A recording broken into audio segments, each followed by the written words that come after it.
You probably think your gaming PC belongs to you. But leave Windows 11 idle for just 24 hours and it'll send over 3,000 telemetry pings to more than 100 different servers, all running in the background while you are doing nothing.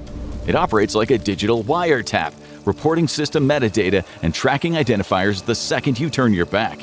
Most people think Windows is shifting to local AI to keep everything on device, but leaked documents reveal a much darker endgame for Windows, one that completely eliminates your ability to own your PC.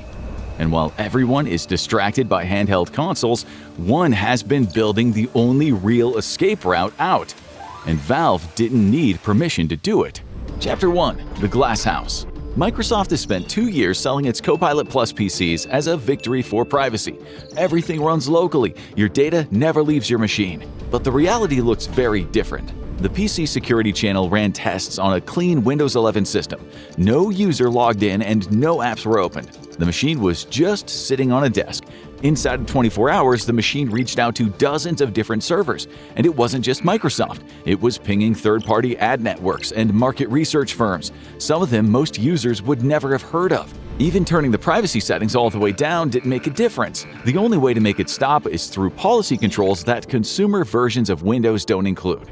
Recall sits on top of all of that. Its Copilot Plus AI feature takes a picture of your screen every few seconds whenever something changes. Each picture gets saved to a local database on your hard drive. The pictures are searchable. You can type in "the thing I saw last Tuesday" and just pull it up. The contents of those pictures are the real problem. Emails, websites, bank logins, private chats, password manager pop-ups that appear for half a second. Whatever's on the screen ends up in the database, indexed, and sitting in a place that anyone with access to your machine can find. Recall doesn't care what it is, it saves them all regardless. Microsoft says the database stays on your computer, but security researchers found early versions of it could be pulled off by simple recovery tools. Windows Hello Sign-In and a filter that's supposed to skip over sensitive data have been added since then, but in August 2025, independent testers ran the filter and found it still missed things it was built to catch. Even if you trust the local part, there's still the policy problem. Right now, Recall does not sync to the cloud, but that can change with a single update. Most users would never notice. A computer that takes a picture of itself every few seconds is no longer yours in the way you thought it was. It is a witness. Chapter 2. The Performance Tax. Microsoft really pushes the performance of its products. Windows is the home of high-end PC gaming. Direct storage loads faster. The Auto HDR looks better. The Xbox app is parked right there in your taskbar. But there's a cost the hype never mentions. Various journalists and reviewers have spent years running the same games on the same hardware using Windows 11 and Linux. The Linux build of choice is usually Bazzite, an OS designed to replicate SteamOS, and on paper the results look almost identical. Windows fans always like to point to the average frame rates as proof, but that hides the thing you actually feel while playing. What matters is the 1% low. That's the worst moment during gameplay. The sudden freeze when you turn too fast or are in the middle of a gunfight. Your brain notices it instantly even if the frame rate counter says otherwise. This is where Linux starts embarrassing Windows. Using the exact same hardware and settings, Linux consistently delivers lows that are 15 to 20% higher than Windows 11. None of this is a mystery. The background services, the forced update checks and telemetry pings, even Copilot doing things you never asked for. Each one is tiny, but stack them on top of a machine trying to push 240 frames per second, and they all add up. You paid for that performance. Windows is spending some of it on things that have nothing to do with your game. You spend thousands of dollars building a high-end gaming rig only to have its raw power skimmed right off the top by the operating system you're forced to install. If Linux now matches or even beats Windows in performance, then there is really only one excuse left: multiplayer games. For years, that was the deal breaker, not because Linux couldn't run the games, but because anti-cheat systems would block you before you even got into a match. And once that barrier disappears, Windows becomes a choice. Chapter 3. The Anti-Cheat Illusion. For a long time, the answer to why don't more people switch to Linux was always the same.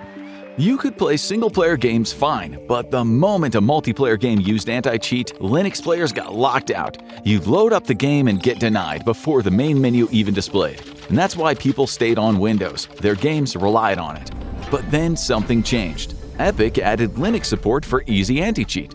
Then software like BattleEye followed. Games that were unsupported suddenly started working overnight. It took about 4 years for it to become the norm. Back in 2019, if someone told you they were playing Apex Legends or Halo Infinite on Linux, you would have laughed at them. Those games didn't work outside of Windows. Now people launch them on the Steam Deck while lying on the couch. It's the same with older PC games. They actually work better on Linux now than they do on modern Windows.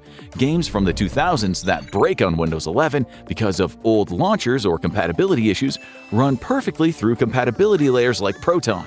It was a coordinated effort that happened away from the public eye. Someone paid for the engineering, called the developers, wrote the code, and then built the testing pipeline.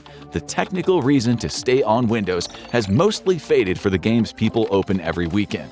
The games that still refuse Linux are mostly competitive multiplayer titles. Giants like Epic Games, Riot, and Bungie refuse to let their aggressive anti-cheat software run on an open-source system. It's purely a security and business decision. All of this lines up with something else nobody quite saw coming. Chapter 4: The Hardware Anomaly. Steam Deck came out in early 2022. By February 2025, The Verge reported total sales around 4 million units. That is roughly half of every handheld gaming PC sold in those 3 years. The other half is split between the Asus ROG Ally, the Lenovo Legion Go, and the MSI Claw combined. Valve hit that number with almost no traditional advertising, no celebrity push, no billboards. The deck moved through word of mouth and people showing their friends. The price is part of the story too. A base Steam Deck starts at $399. A comparable Asus ROG Ally with Windows can cost more than double depending on the specs. Also, the Windows version often gets worse battery life on the same hardware. Valve priced the deck as a default choice for anyone curious about handheld PC gaming. They sold the hardware close to cost price and made most of their money on games sold through Steam. The operating system numbers are where things get strange. In March 2026, Valve's own Steam hardware survey logged Linux at 5.33% of all Steam users, and that was the first time it crossed the 5% mark. April 2026 settled back to 4.52% after a bounce. Either way, the line is going up. In early 2024, Linux was sitting below 2%. By 2026, it was above 4% and holding. Windows over the same period dropped from 96% to 92%. That is the biggest sustained drop the survey has ever shown. Steam has around 130 million monthly active users. About 6 million of them now play on Linux instead of Windows. That number used to sit in the hundreds of thousands. Now it's bigger than the population of Denmark. But while Valve was creating an entirely new wave of PC gamers, Microsoft mostly stood still. And that is the weird part. Nintendo and Sony sell consoles. Technically, Valve sells a console too. The difference is that every Steam Deck is a personal computer running a complete Linux operating system. Every person who buys one meets a working alternative to Windows, often without knowing it. And once people realized the Steam Deck was just Linux underneath, something else started happening. They installed the same operating system on their desktop PCs. The handheld became an on-ramp. You can buy a Steam Deck because it's convenient, and then you realize the exact same experience can run on the gaming tower sitting under your desk. Valve built a device that teaches millions of people they can live without Windows. It created a change in the default behavior, and Microsoft had to react. Chapter 5: Project K2. In late 2025, Windows Central reported on an internal Microsoft program codenamed Project K2. The program is organized around 3 stated pillars: performance, reliability, and craft. The codename K2 is apt. K2 is one of the hardest mountains in the world to climb, and that name alone hints at how difficult the problem has become inside Microsoft. But the changes coming out of it are real. A taskbar you can finally move to the side of the screen. A file explorer that loads faster, update prompts that stop interrupting you in the middle of a game. Companies do not start multi-pillar quality programs when things are going well. Project K2 is Microsoft admitting that Windows 11 has become unreliable and intrusive enough that part of its audience is leaving. K2 is presented as a fix, but over the same months Microsoft launched K2, Windows has been moving in the opposite direction. Telemetry has increased. Microsoft account sign-ins have become more central to setting up a new PC. K2 fixes the surface complaints, but underneath things stay the same. And this all comes with a cost. A one-time Windows license pays Microsoft once. A subscription pays them forever. The math is so one-sided that Microsoft is not making a brave choice, they're making the same choice Adobe made with Photoshop and Autodesk made with AutoCAD. Their Office team did it with Microsoft 365. The pattern is well known and the outcome is predictable. What makes Windows different is the size of the audience that depends on the old model. PC gaming is a multi-billion-dollar industry built on three assumptions. You own your hardware, your games sit on your drive, and you have control over your machine.